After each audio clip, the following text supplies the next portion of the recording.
Radio Claret América presenta Sediento de ti, la palabra, fuente de vida, con el sacerdote misionero claretiano Tony Díaz.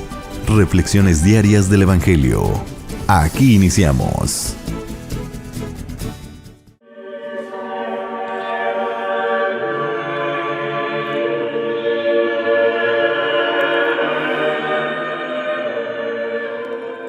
Bienvenidos, hermanos, a nuestras reflexiones bíblicas de las lecturas del día. Hoy es lunes de la cuarta semana de Pascua,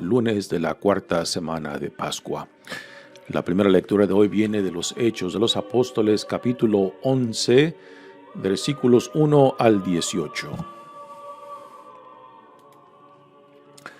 En aquellos días los apóstoles y los hermanos que vivían en Judea se enteraron de que también los paganos habían recibido la palabra de Dios.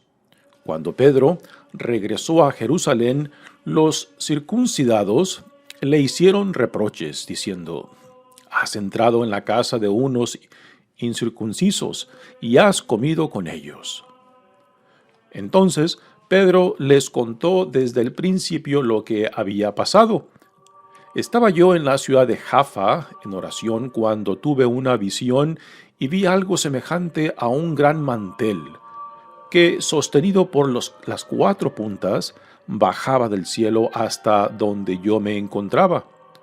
Miré con atención aquella cosa y descubrí que había en ella toda clase de cuadrúpedos, fieras, reptiles y aves. Oí luego una voz que me decía: «Levántate, Pedro, mata el animal que quieras y come». Pero yo le respondí: «Ni pensarlo, Señor. Jamás he comido nada profano o impuro». La voz del cielo me habló de nuevo: «No tengas tú por impuro lo que Dios ha hecho puro». Esto se repitió 3 veces y luego todo fue recogido hacia el cielo. En aquel instante se presentaron en la casa donde yo estaba 3 hombres que venían de Cesarea, con un recado para mí. El Espíritu me dijo entonces que me fuera con ellos sin dudar. También fueron conmigo estos 6 hermanos, y todos entramos en casa de aquel hombre. Él nos contó cómo había visto de pie ante él a un ángel que le dijo: «Manda a buscar en Jaffa a Simón, llamado Pedro. Lo que él te diga te traerá la salvación a ti y a toda tu familia». En cuanto empecé a hablar, el Espíritu Santo descendió sobre ellos, como había descendido al principio sobre nosotros. Entonces me acordé de lo que había dicho el Señor: «Juan bautizó con agua, pero ustedes serán bautizados con el Espíritu Santo». Por lo tanto, si Dios les ha dado a ellos el mismo don que a nosotros, por haber creído en el Señor Jesús, ¿quién soy yo para oponerme a Dios? Con esto se apaciguaron y alabaron a Dios diciendo: «Por lo visto, también a los paganos les ha concedido Dios la conversión que lleva a la vida». Palabra de Dios.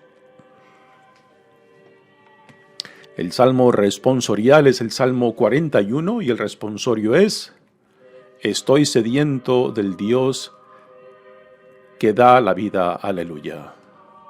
Estoy sediento del Dios que da la vida. Aleluya. Como el venado busca el agua de los ríos, así cansada mi alma te busca a ti, Dios mío. Del Dios que da la vida está mi ser sediento. ¿Cuándo será posible ver de nuevo su templo? Envíame, Señor, tu luz y tu verdad, que ellas se conviertan en mi guía, y hasta tu monte santo me conduzcan, allí donde tú habitas. Al altar del Señor me acercaré, al Dios que es mi alegría, y a mi Dios el Señor le daré gracias, al compás de la cítara. Estoy sediento del Dios que da la vida. Aleluya. El Evangelio de hoy viene de Juan, capítulo 10, versículos 11 al 18. En aquel tiempo Jesús dijo a los fariseos: Yo soy el buen pastor.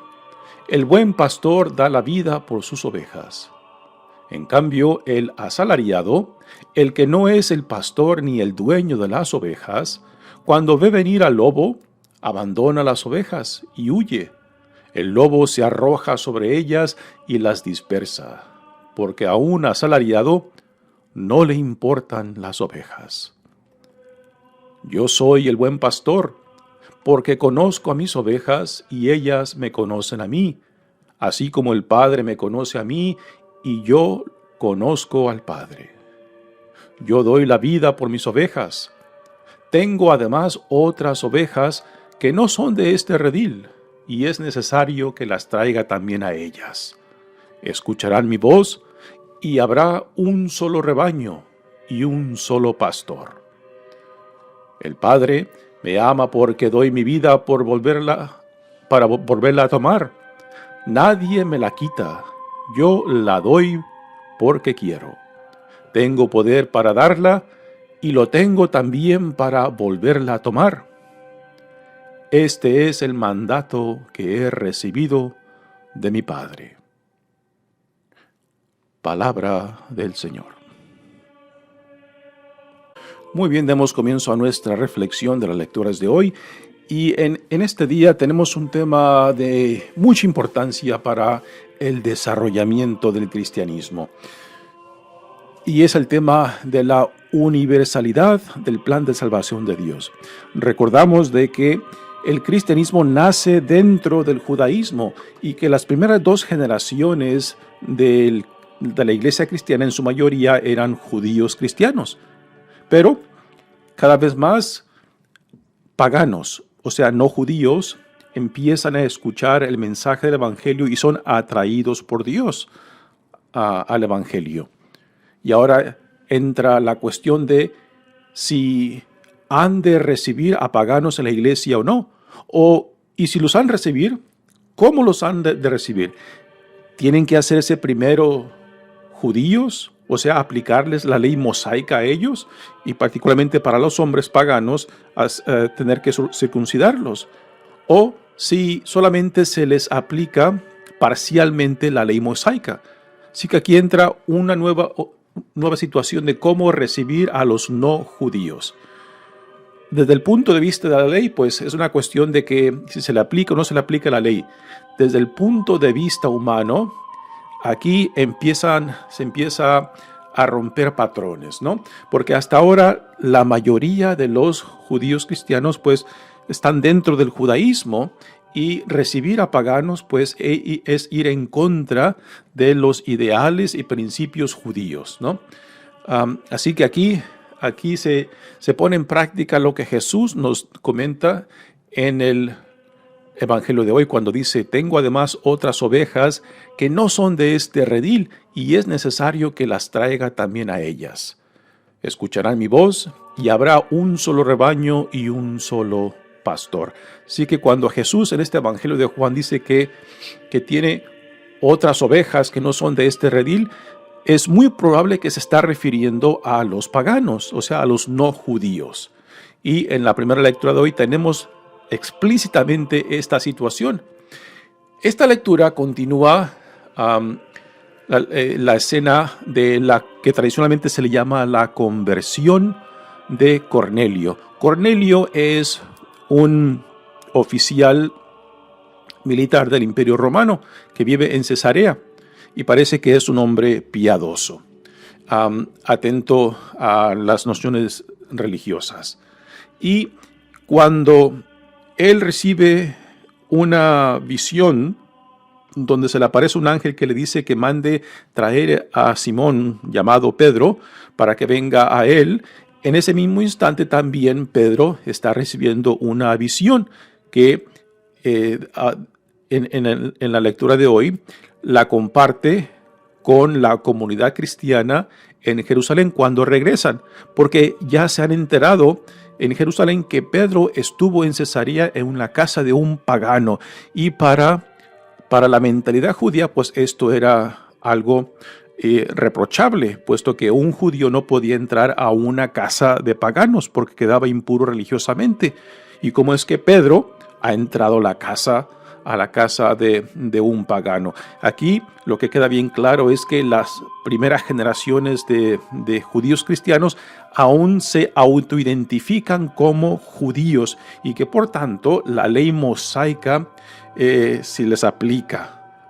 Y es aquí donde Cristo los empieza a llevar más allá de las limitaciones de la identidad judía y de la tradición judía. Como dije antes, el evento que viene justo previo a la lectura de hoy se le llama tradicionalmente la conversión de Cornelio. Pero en realidad, quienes viven esta conversión de cómo aceptar y cómo recibir a los paganos es Pedro y después el resto de la comunidad judía cristiana en Jerusalén, que hasta ahora es la cabecera de esta comunidad naciente religiosa. Así que esta escena no es tanto la conversión de Cornelio, sino la conversión de Pedro para poder aceptar que Dios está llamando a los paganos también a ser parte de esta comunidad. Y esto será un problema que después será resuelto en el primer concilio de Jerusalén, donde tratan específicamente el asunto de cómo se ha de recibir a los no judíos, a los paganos, si se les tiene que aplicar la ley mosaica o no, si los hombres paganos tienen que ser circuncidados o no. Y después las nociones de la ley en cuestión de guardar las reglas de purificación, por ejemplo, en torno a los alimentos o no, o al contacto con otras cosas que para el judío eran consideradas impuras. Así que esta escena es importante porque es cuando esta pequeña comunidad, digamos, de la iglesia naciente, de la iglesia cristiana, empieza ahora a abrirse al plan universal de Dios, más allá de los límites de la comunidad judía dentro de la cual nace este movimiento cristiano. Dice, en aquellos días, los apóstoles y los hermanos que vivían en Judea se enteraron de que también los paganos habían recibido la palabra de Dios. Cuando Pedro regresó a Jerusalén, los circuncidados le hicieron reproches, diciendo, has entrado en la casa de unos incircuncisos y has comido con ellos. Con esto nos deja bien claro que esta primera generación de seguidores de Jesucristo no están abiertos a recibir a no judíos, o sea, a paganos, a la comunidad. Aún se autoidentifican como una comunidad religiosa cristiana, pero dentro de la comunidad judía, como el cumplimiento de las promesas de antiguo en Jesucristo. Así que esta noción universal aún todavía no la entienden y les cuesta aceptarla. Y esta situación del soldado llamado Cornelio, pues forzará a abrir su entendimiento del plan universal de Dios. Entonces Pedro, después de que es reprochado por los hermanos en la comunidad cristiana en Jerusalén, les explica qué fue lo que ocurrió. Dice, entonces Pedro les contó desde el principio lo que le había pasado. Estaba yo en la ciudad de Jaffa en oración cuando tuve una visión y vi algo semejante a un gran mantel que, sostenido por las cuatro puntas, bajaba del cielo hasta donde yo me encontraba. Miré con atención aquella cosa y descubrí que había en ella toda clase de cuadrúpedos, fieras, reptiles y aves. Los animales que se encontraban en este mantel, eran considerados impuros para la comunidad judía. Y después, dentro de esta visión, Pedro escucha una voz que le dice, oí luego una voz que me decía, levántate, Pedro, mata el animal que quieras y come. Y estas palabras para Pedro, pues era algo difícil de entender y aceptar, puesto que si los animales son impuros, ¿cómo va a matarlo y consumirlo? Esto sería ir en contra de los principios judíos, particularmente aquellas normas y leyes que declaran impuros ciertos animales que no son aptos para ser consumidos ni tener contacto con ellos. Y por eso Pedro, a estas palabras dentro de la visión, responde, ni pensarlo, Señor, jamás he comido nada profano o impuro. La voz del cielo me habló de nuevo, no tengas tú por impuro lo que Dios ha hecho puro. Y aquí rompe los límites del entendimiento de lo que para Dios es puro o impuro. Y forza a Pedro, como forzará a la primera generación de cristianos, que en su mayoría son judíos cristianos, a tener que ampliar el concepto de pureza, lo que Dios determina que es aceptable, ¿no? No tengas tú por impuro lo que Dios ha hecho puro. Esto se repitió 3 veces y luego todo fue recogido hacia el cielo. El hecho de que se repite 3 veces es una fórmula que determina la importancia de esta revelación de Dios para con Pedro, ¿sí? O sea, el hecho de que se repite le da a entender a Pedro de que pon atención. Esto es importante. Así que Pedro tiene esta visión e inmediatamente vienen a buscarlo a su casa. Cuando Pedro está teniendo esta visión, Cornelio en su casa también tiene una visión donde se le aparece un ángel que le dice que mande a buscar a Simón Pedro, donde Pedro se encuentra en Jaffa. Y ahora vienen los visitantes que vienen a la casa de Pedro en busca de él. En aquel instante se presentaron en la casa donde yo estaba 3 hombres que venían de Cesarea con un recado para mí. El Espíritu me dijo entonces que me fuera con ellos sin dudar. O sea, el hecho de que no judíos vinieran en busca de Pedro ya era una situación pues dudosa y difícil para un judío aceptar la invitación a ir a una casa de un pagano. También fueron conmigo estos 6 hermanos y todos entramos en casa de aquel hombre. Aquí está el sentido comunitario de la misión, de que no solamente fue Pedro, sino Pedro y con otros 6 más. Él nos contó cómo había visto de pie ante él a un ángel que le dijo, manda a buscar en Jaffa a Simón llamado Pedro. Lo que él te diga te traerá la salvación a ti y a toda tu familia. Así que cuando Pedro está teniendo esa visión, Cornelio está teniendo la suya. Y ahora estas 2 visiones son juntadas para que tanto Cornelio como Pedro se den cuenta de que aquí está actuando el Espíritu de Dios, que está forzando la mentalidad tanto de Pedro como del resto de la comunidad judío-cristiana a ampliar el plan universal de Dios más allá de los límites de la comunidad judía. Dice, en cuanto empecé a hablar, el Espíritu Santo descendió sobre ellos como había descendido al principio sobre nosotros. Entonces me acordé de lo que había dicho el Señor. Juan bautizó con agua, pero ustedes serán bautizados con el Espíritu Santo. Por lo tanto, si Dios les ha dado a ellos el mismo don que a nosotros, por haber creído en el Señor Jesús, ¿quién soy yo para oponerme a Dios?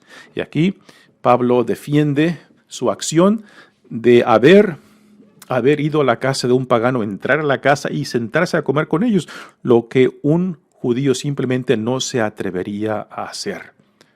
Y con esto con esto parece que se apacigua las protestas y reproches que la comunidad de Jerusalén habían confrontado a Pedro.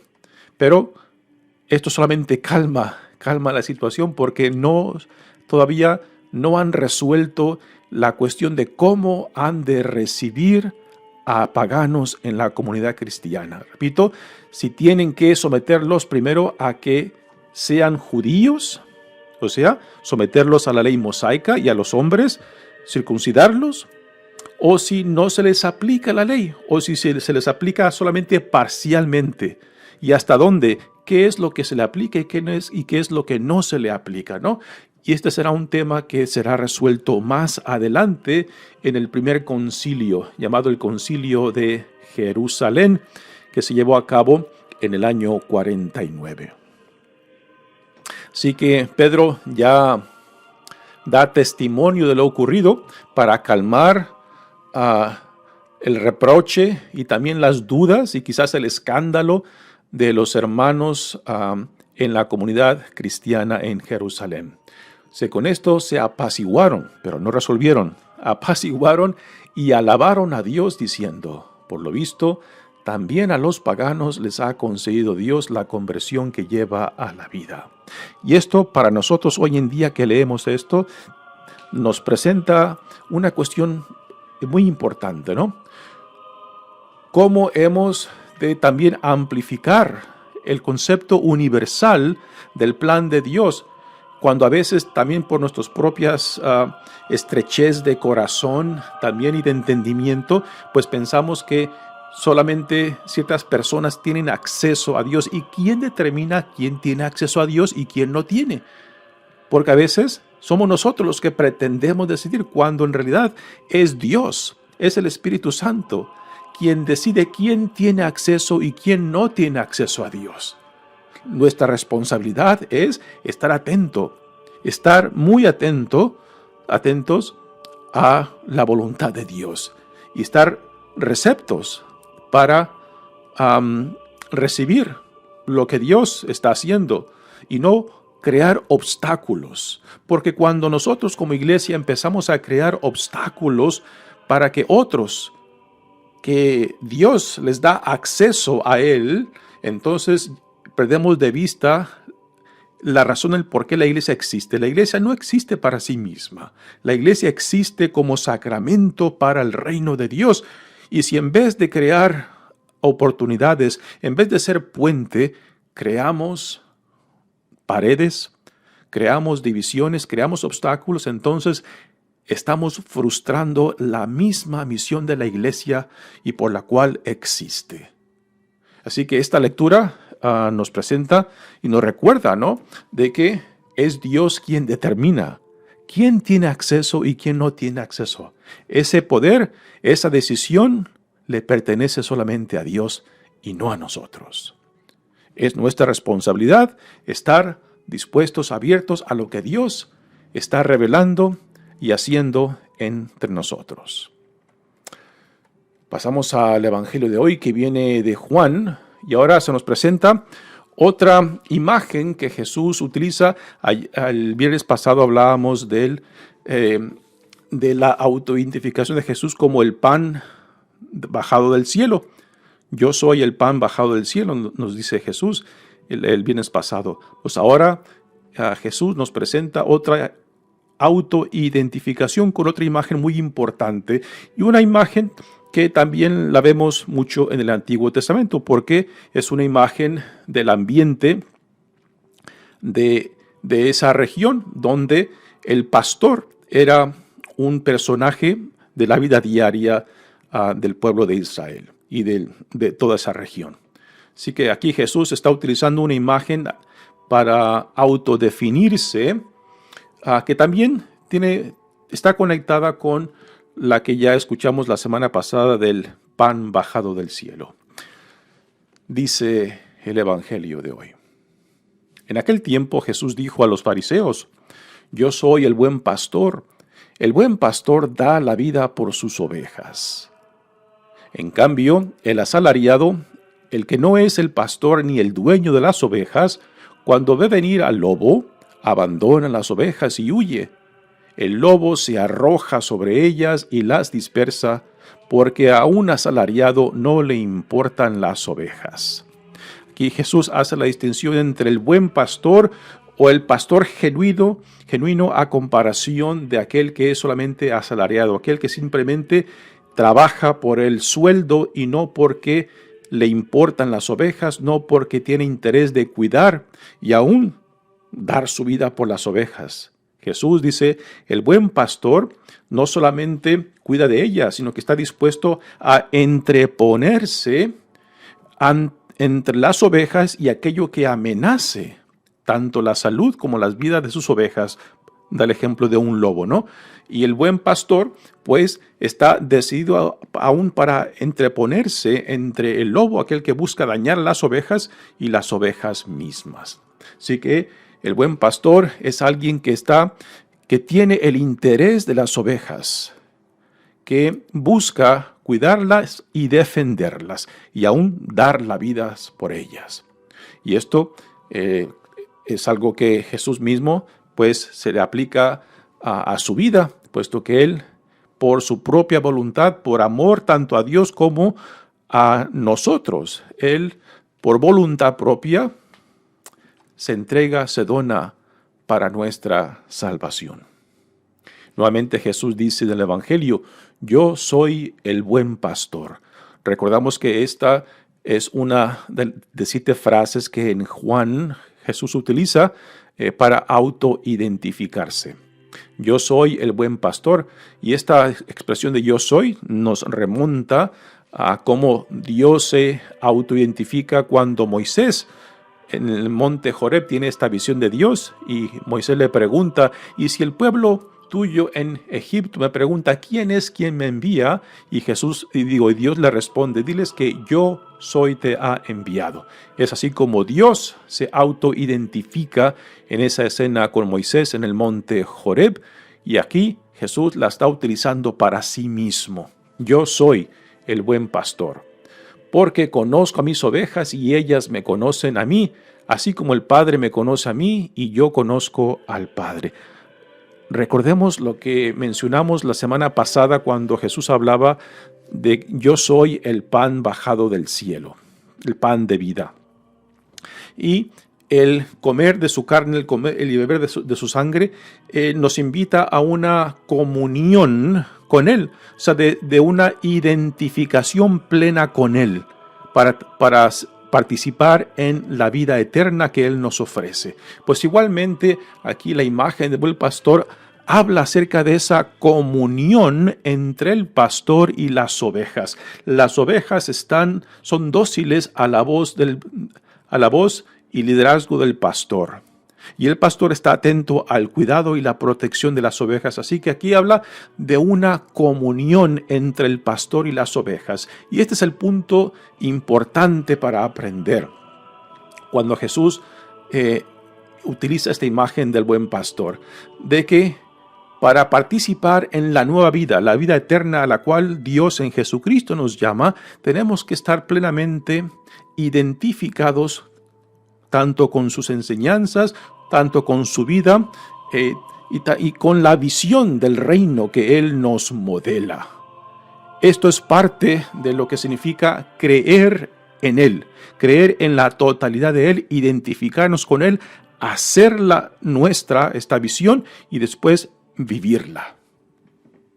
No es simplemente decir, yo he leído el Evangelio, yo he escuchado acerca de Dios y creo que Dios existe. No. Lo que Jesús nos dice aquí en Juan nos habla de una comunión, de una identificación con Él, de un asimilarlo a Él. En la imagen también que Pablo nos da en sus cartas es de vestirnos con Cristo, ponernos a Cristo, ¿no?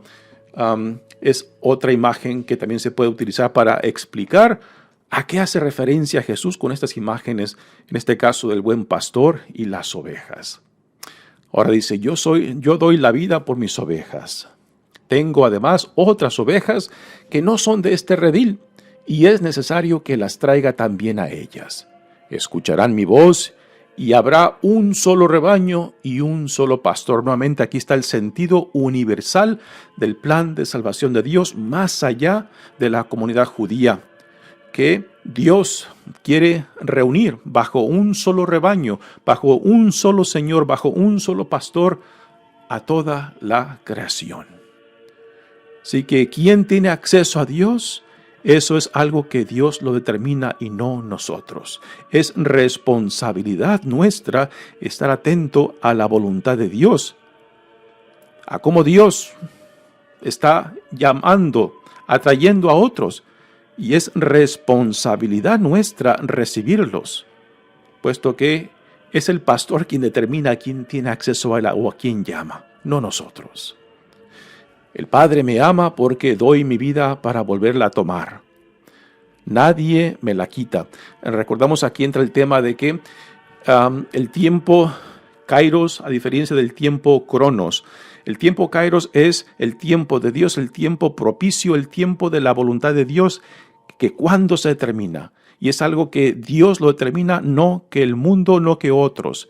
Por eso en los evangelios nos hace referencia, ¿no?, de que Jesús no fue arrestado porque su tiempo aún no había llegado, ¿verdad? Y Jesús, ya cuando su tiempo finalmente llegó, ya no podía más esquivarse o sacar las vueltas a lo que él sabía tenía que venir, ¿no? Y esto es el tiempo Kairos, el tiempo cuando dice, ahora es el tiempo propicio, ahora es el tiempo que Dios ha determinado. Y por eso dice que nadie me lo quita. Dice, nadie me quita la vida, Él la puede entregar y la puede volver a tomar. Nadie me la quita, yo la doy porque quiero. Tengo poder para darla y lo tengo también para volverla a tomar. Este es el mandato que he recibido de mi Padre. Bellísimo, bellísimo evangelio, el cual se nos abre esta cuestión universal que aún hoy en día es de suma importancia, ¿no? Nuevamente, ¿quién determina el acceso a Dios? Eso Dios lo determina y no somos nosotros. Mi nombre es Padre Tony Díaz, misionero claretiano. Que Dios los bendiga. Radio Claret América presentó Sediento de ti, la palabra. Fuente de vida. Sus comentarios son importantes. Contáctenos en radioclaretamerica@gmail.com.